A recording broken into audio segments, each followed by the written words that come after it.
Mae sama ng'ato nyalo kawi gire ma jasigu okawo. Aseneno kuonde mang'eny. Ji osetimore gi gik mathoth. Injili yalo tek. Injili ok en koko. Mo nyalo wuotho ge pap mwakoni, nogure nochwade, no. Duga ne ground.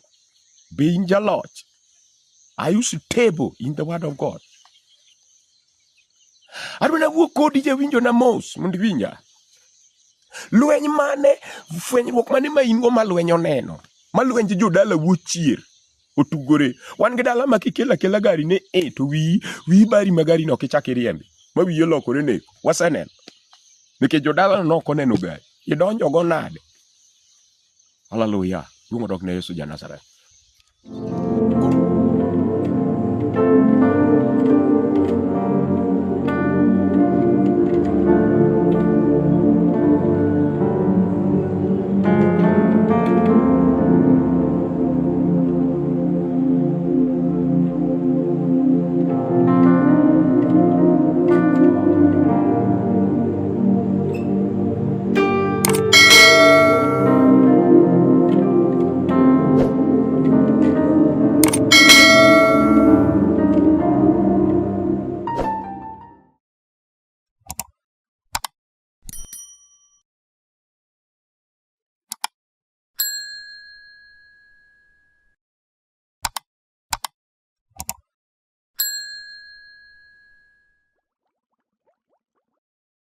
Pako teko mar Yesu Kristo. Ami duong' jakwal jeche. Sai mar nyiseche. Aseyie nigo kinye ni sebedo wendowa. Kendo ikori mondo iwuo kod chunywa. Apako teko ni Nyasaye. Maratego mar ono. Nyasach nyiseche. Kamora mora miwinja jawinjo na. An kod misigo e chunya. Mondo awuoye kodi kamora mora ma intie. Arwaki chokruok mokinyi masani. E seche mag saa 5 wang'eni. Nyasaye wuoyo koda kendo chuna mondo awuo kodi kamora mora ma intie. Whenever you are welcome in Jesus' name. I have felt a burden in my heart to talk to you whenever you are. Because the word of God is alive. He's able. He can make you and change you to be somebody from nothing. An kod wach madwana wuoye gokinyi sani jawinjo na. Ma Nyasaye omiya mondo awuoye kodi. Gokinyi sani. Nikech Nyasachwa jang'wono omiyo loso thuolo ni makende. Ok en ndalo mayot ahinya. Ji kale matek. Kendo lweny go ji gi yore mopogore opogore. Ji kale gik mopogore opogore. Omiyo adwana wuo kodi jawinjo na. Kamora mora miwinja nikech Nyasaye mokelo wakani. Ong'eyo gimomiyo keto waka mondo wuo kod. Omiyo adwana wach ni jawinjo na ni Nyasaye oheri to an bohera. Omiyo loso nwa thuolo ni mondo Nyasaye obed Nyasaye. Wach madwana wuoye malach en gimiluongo ni lweny. Fwenyruok makelo lweny. Kata lweny magoyo ng'ama nigi fwenyruok. Fwenyruok nigi tiende mang'eny. Fwenyruok sami wuoye to ng'ato nyalo weni kata gik machalo tich machalo yalo ni joma nigi fwenyruok. Let us generalize fwenyruok. Kata kidwa gedo to in gi fwenyruok. Idwa nyombo in gi fwenyruok. Idwa no kendi in gi fwenyruok. Idwa ni kendi in gi fwenyruok. Idwa ni nyiew nyagachi moro in gi fwenyruok. Idwa ni nyiewe lopi moro mano fwenyruok. Adwa na wuoye fwenyruok malach. Nyasaye omiya thuolo gokinyi ni. Ne jal moko ng'eyo an giluonga Bishop Japheth Anyumba. Yesu Kristo en jawar mar chunya. Aseneno gik madongo ka Ruoth timo kuonde mawuothe. Omiya salute ne Nyasaye. Kendo kinde duto atimora nono ka ok apakora na ng'ama lich to mondo Nyasaye obed malich e ngima. Nikech piny ne ok ong'eya to kawuono warruok Nyasach ono. Omiyo kawuono piny nyalo ng'eya. Kendo nyalo luonga ni jaduong'. Jomoko nyalo denda gi nyinge motrono. Ma ng'ato fil na romogo. To pi wang'a chwer ka koni Ruoth. Sama ng'ato luonga gi nying moro ta koni Ruoth in miloso nying no mondo luonga go. Sama ineno ka ng'ato luongi gi nying moro kamoro. gima ni kuomi mokelo nying. Mano fwenyruok. Wachak gi kanyo. Koluongi ni jatich Nyasaye, kata oluongi ni fundi, kata oluongi ni daktari, gima ni kuomi mokelo nying. Amiyo Nyasaye duong'. Koro kawan ka kod okinyi osiepna jawinjona, adwa na wuoye fwenyruok. Number 1, adwa na chak kod Daniel. Kitabu mar Daniel. Nyalo somo mumbi an kod mara. Kitabu mar Daniel. Wabiro wuoyo mos kaka Nyasaye omiyowa thuolo gokinyi. Nikech sama wuoye ni an gadier, nitie ng'ama dwaro ngima e osiptal. Nitie ng'ama Safrisa gi Land Cruiser itere sel. Moko idwoke kot. Sani nitie ng'ama otek nyara. Nitie ng'ama tuo mani otanda. Makata ngima otamo. Sama wuoyo kodi nitie joma gore. Ma ng'ama thego onge. Sani nitie ng'ama nwang'o ajali. Ng'ama mi ngima onge. Neno kaka runinga ringo sani. Piny onge kwe. Lweny gore Iraq. Kia gweny kure. Urusi. Nini. Ji tho. Sani kidhie ndara ji tho. Chieng' moro aneno kadhi Kisumo. Jal malich. Obwongo ni odong' e ndara. Ang'o ma disungi? Omiyo ber mondo wasungi Yesu. We mondo piny ojari. Ng'ama chayi ochayi. Ng'ama keti kamohero keti. To ber Yesu makbadi. Yesu madwa na rwak kuomi gokinyi sani. Jawinjo na kiwinja. Lweny goji sani. Lweny goji. Osiepna kika wuondi. Lweny goji. Wan ge joma lweny osegoyo modere. Wan gi joma lweny osegoyo moketo kuonde mane ok gipar. Wan gi joma lweny osegoyo mogombo tho. Apako Yesu. Erokamano nyakwar Sugu. Nyasaye madwa na wuoye gokinyi sani osechungo miere manojwang'. An mawuoyo kodi ni an achiel kuom joma nojwang'. Yesu kawuono nyalo rwako na law. Nyalo miya chiemo kod wuodhi. Nyalo miyo jomidewo. Nitie jomidewo mane klas. Ma samoro ng'ato betie ma kimose to nyalo miyi wi koke. Nikech you are not somebody, you are at not age, you are not at that step level. But the word of God nyalo keti kamoro. Erokamano jaduong' Brighton kuom donje cho. Wan ka gokinyi mondo ng'isi ni kineno ka lweny goyi to ng'iso ni gimiting'o no wang'o i jachien. Omiyo jachien seto ni sikad mondo ia e kilas no. Koro inyalo we ni gimitimo ne marach. Kare gino chwanyo piny ruoth Mungu. Mark that. Kineno ka lweny goyi kata kineno kikuodhi kata kijari, jogo seneno kidhi mabor. Koro gimitimo no wang'o i joge. Omiyo mawacho ni nitie fwenyruok makelo lweny. Kata lweny machopo fwenyruok. Okinyi adwa na wachi ni ka lweny goyi to nyon kanyo matek ikone lweny ni kata goya to wago kodi nyaka dong' jaloch. Onge joma noyudo mayom. Kata Yesu mwayalo koro sani mwacholorego mwapako Muga jatend lweny jada paradiso wadhiale. Jalo nochwad malit mokale weche mapek. Emomiyo wago kama koro wachieme lombos. Koro wanyalo bet mos wawinjo toje. Yesu jang'wono ja Nazareth. Omiyo an kamonda wachni ni Yesu Kristo nitie rabi. Nyalo chungo dala ma ji ojwang'. Ka lweny goyi dhi mbele. Lweny. Daniel wacho wach moro. Omiyo lweny ok bi ka ok oneno. Lweny tugore ne gima owinjo koromogo. Omiyo adwa na wachni ni Yesu Kristo ma jang'wono mwayalo sani nigi teko kod duong' gi lochne. Obiro mondo chopi kamoro. En kende mochopo kamineno ka koro ok nyalre mikona adier gini kata ka koro atime to inga. Wan kod Yesu jang'wono jal machopo gik ma ok nyalre. Temomiyo wan ka mondo wawinji Yesu ja Nazareth gokinyi sani. Abiro mondo awuo kodi mos. Kendo wanyisi ni ng'ato dhi kasara ne bundles ni mondo piny okonyre. Ng'at moro machielo ma chuny chiwo lemo okoni nyathi anyumba waor ni bundles iwuo kod piny. Takoni ruoth wach minyalo mi piny to an go. Koro wawilo kode. Koro sami gwedha to embe nyaka gwedhe. Ka lweny goyi jing dendi koni ruoth kamigoya lweny ema nyaka chope. Gima notamo jodalau kik ipani dhi yude mayot. Gima notamo dawu, otamo kwaru, otamo neru, otamo nyaminu. Momiyo nyaminu notho ka ok odhi ka tedo moiki tok dala ka joluo jokabila mar luo miya ma luo tribe no iwayo ramogi mokoni migogo kotho dalagi ike tok dala to gima diera ni nyuol to nonyuole otanda kata nonyuole osiptal nonyuole i ot mopire to sama kori ike tidire tok dala awuoro. Lweny nyalo goyi maketh sura ni dichuo makata sami kamine nitie no ine ma lweny goyi kendo jogo plan mondo riembi nikech oyudo ka wi bith ichapo jomoko wi bith kuri dwani mondo kanyo ng'ato kaw winja ne jawinjo gokinyi sa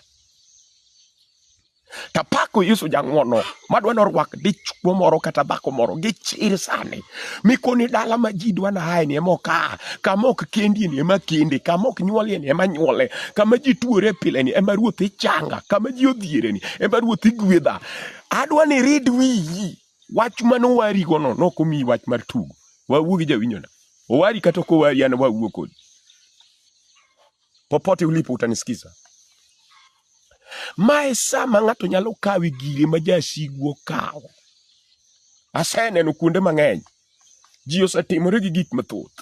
Injili yalo te, injili ok en koko monyalo wuothoge pap wakoni nogure nochwade no duga ne ground be in jaloch. I use table in the word of God. Adwana wuok kodi jawinjo na mos mondo winja. Lweny mane fwenyruok mane ma in go malweny oneno malweny jodala wuochier otugore wan gi dala makikela kela gari ne to wi bari magari no kichak iriembi ma wiye lokore neko waseneno nikech jodala no ok oneno gari idonjo go nade. Haleluya, luongo dok ne Yesu ja Nazareth. Koro mae momiyo wan ka mondo wawuo kodi osiepna. Daniel wacho niya adek matinda par kod auchiel momano mora owacho niya Shadrach, Meshach kod Abednego ne joduoke niya Ruoth, wan to ok wabi temo mondo waresre to kata kapo to ka Nyasaye mwalamo nyalo resowa to ka Nyasaye mwalamo nyalo resowa e mach kendo e tekoni to kara obiro resowa to kata ka ok oresowa to gima mondi ng'e malong' mark that gima mondi ng'e mago yawuoyi mana nigi fwenyruok kane pok girwako fwenyruok Shadrach no Abednego nokiage ruoth nokiage kane pok girwako fwenyruok Nebukadneza nokiage. We ang'isi wach moro matin. Ka Musa ne pok orwako fwenyruok mar chuny telo mar golo jo-Israel e piny Misri, Farao nokiaye. To sama norwako wach kaka idwa gol jo-Israel e piny Misri e kaka lweny nochakore. Sama inirwako wach mar kidwa yawo ohala kanyo midhi chake gi lweny. Kama inirwak paro ni koro to nego keti ondiki permanent kanyo midhi chake lweny. Sama inirwak paro ni koro to adwa miyo nyithinda gik mabeyo kanyo midwa chake lweny. Tiende ni sama isebet gi fwenyruok to ikri na lweny. Sama inipar ni idwa yawo ohandi kanyo michake lweny. Nang'o chunje manoko timo gimifulo gi dhogino oting'o wigi ochier. Koro kodewore katimeo, katisomo, katichwe, katilando, katiber, mago kodewore. Gima lich ni to lweny magoyi be in gi Yesu minyalo kalo. Osiepna. Be in gi Nyasaye miritorigo mikoni ruoth kama neno antieni to Nyasaye ibede jakora. Fwenyruogi ne mokelo ni gik mathoth. Emomiyo adwa nawach ni gokinyi sani. Ne wan kod Nyasaye maratego mar ono, Nyasaye mar ambi. Jehova ratega kida ruodh jokedo. Mamako bad ng'at mojwang' to choro kamoro. Kama ji ok par ni nyalo chundeno. Koro Nyasaye teri to mora. Nyasaye chalo pima ne kimako bad nyathini wuothogo. Nyathi mor koni baba kata mama mako bad ati no ng'e ni ng'ama tek omake. E kaka Nyasaye be komako badi kata Yesu komako badi. Dibedo jachir machala di koni ruoth abiro muomo. Abiro yoro nyaka nam gi kuonde duto gi gik matima. To mae momiyo watunde ndalo mar ono. Makoro ono rumo. Koro ji oloko dhi nyiewo ono gi pesa. Kichomo ng'ato tir mikone ni ka Nyasaye wuyo kodi, titine Nyasaye gi mwandu ni mano tek. To kikone ng'ato ni an gi kitambe nyiewo siling 100,000 obiro golo. Nikech ang'o? Jachien omayo ji rieko. Ma kiwuotho sani yudo ka chumbi opong'o kanisni, salad opong'o kanisni, kitembni opong'o mogoye gik mathoth, irendruok iketi Yesu kaka kava, onorum. To ndiki ni yie gi chunyi, tifulo gi lewi, tiresi.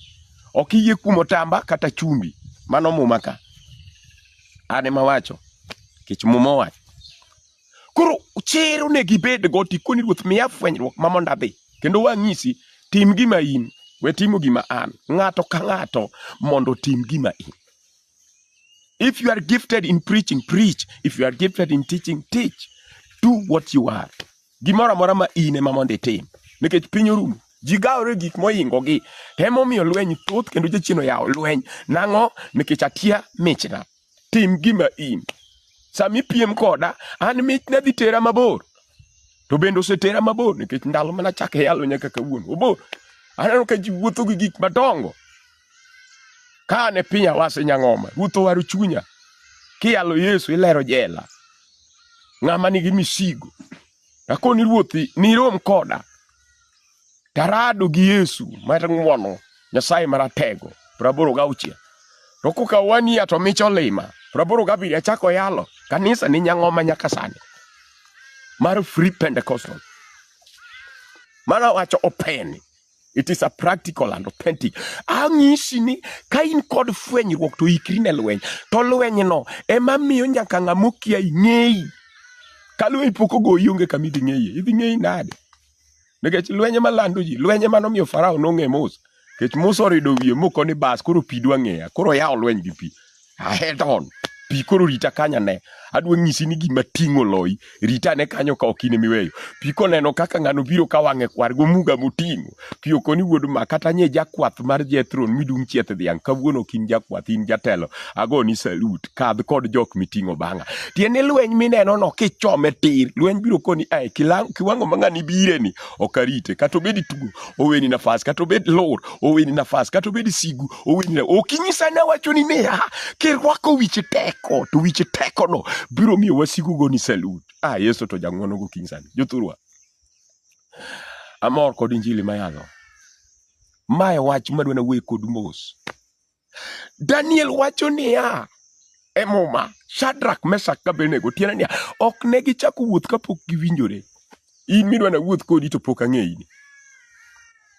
Mikasa. Ikasuri to in gik miseneno injili be onge. Idong gi dondruok gi yanyo jotich Nyasaye weteni. Tiene kan kaseneni to nyiso ni you are a failure. Idong gi dondruok gi jowadu. Iwe ni ine me in go. Ng'amine ni chayo no benitie gi moting'o. Ng'ato nyalo bete chokruok to ken jayalo. To kare ne moting'o ono. Koro in iwe ni yalo ma ine mitimo oni. Kare jaono bet ka. Be careful. Samoro ng'amoting'o mich. Moro ni e chokruok. To in iwe ni migwedho ji. Kare jagweth ni e chokruok. Omiyo we chayo wadu. Ng'amineno no, emomi idhi kamoro. Ka onge joyalo mano yalo na, ok nabedo dhano.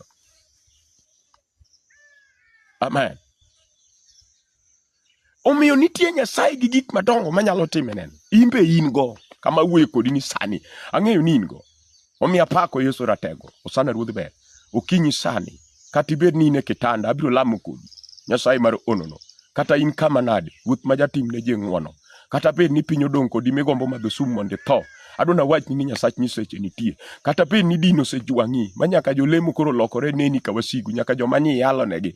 Chunyu lit kik limi dichwo wadwa. Lwenye muwuok. Wadhi adhiya nitie gimoro nyime. Mbele kacha. Wadwan wadhiye. Nyasaye mara unu. Nyane piny bondo kamoro ikalo namba kapiyo kanyo. Nyaneno gik ma Nyasaye timo. Ka ruoth tiyo e kanisa. E sach ono. Ruoth maduong' ma oklo. Injili ramo chunywa. Ka bet piny tawinjo mak injili ramo chunya. Be iwinjo ka gimoro ramo chunyi. Gima ne ruoth omino tim ka gima wiyi okethore. Kata kija chiw. Kata kija lamo lem. Kata ka inang'o. Gima ruoth omino time. Nikech mane momiyo Nyasaye nowe. Agone ruoth erokamano gokinyi sani. Koro Nyasaye nomiya baden. Mondo awuoye kodi jawinjona ni to lweny mane magoyi. Tere ingo nikech lweny goyi. Gimomiyo lweny ogoyi nikech iting'o fwenyruok. Wasigu neno ka ibiro gi gima ne ok gitimo. Gikoni bas. Jali to koro wadino fwenyruoge. Apako Yesu jang'won. Erokamano dichuo Felix kuom donje chokruok. Obonyo madichuo. Ayie Nyasaye to nitie. Timo Briton Nyasaye ogwedhi Opiyo wuod ma. Wan kam ndalo marach monego wawuo. Dhano ok dwa nopuonjgi.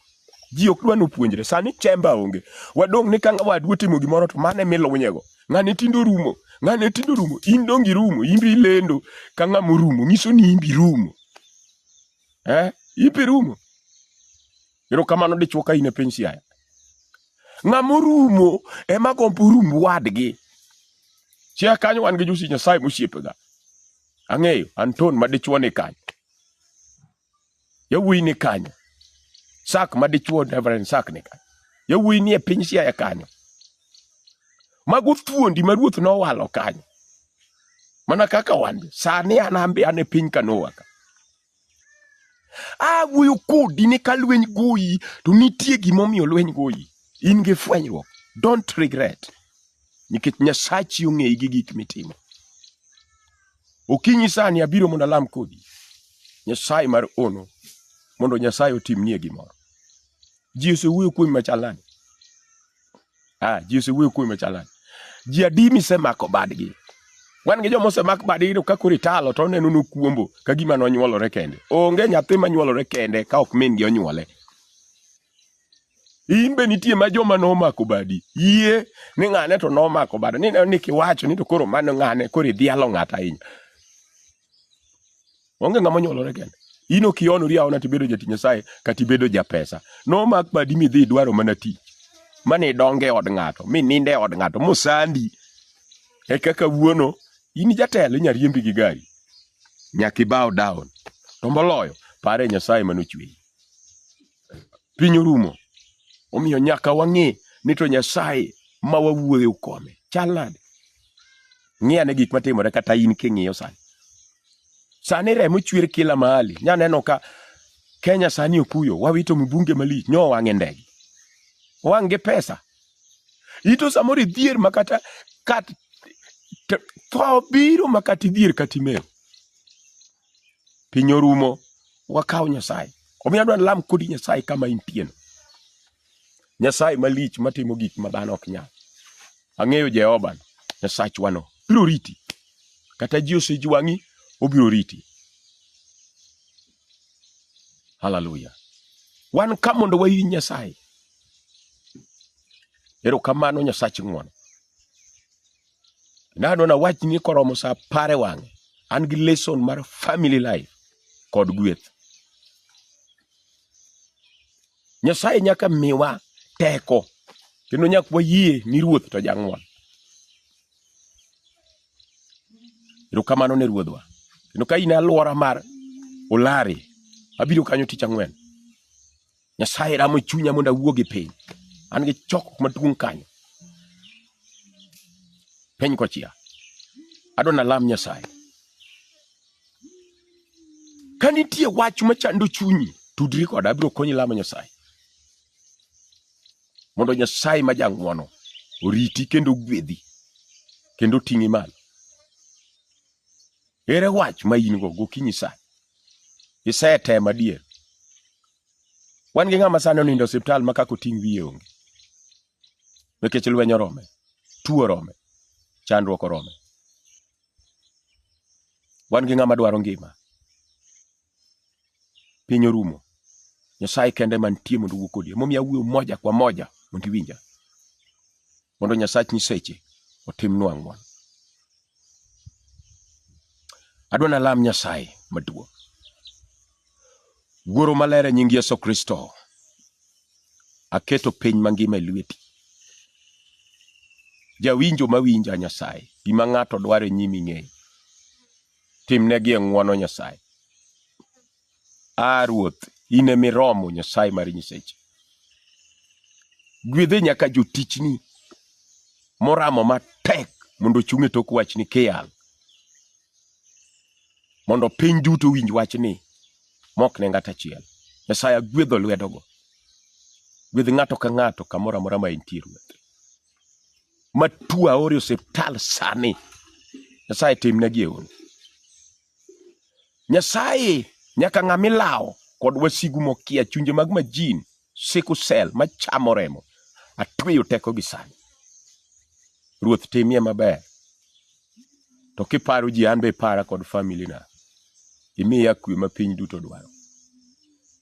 Nyasaye okaromo to ine miromo. Ikecha Ruoth. Kawan kodi to Ruoth ibede jakora. Aye Nyasaye. Imiya ne ng'wono gi gik mitim. Chunya lit kaneno kaka nyithiwe gi sandra. Ruoth parie piny. Moko jasigo loko nyaka ninja. Ok hero gi. Nyiwe gi tiyo nyaka ba. Ok hero gi Nyasaye. Koro mondi parge. Gwedh ng'ato ka ng'ato. Nyinge yud duong'. E nying Yesu Jawa. Kama intie wachna amen.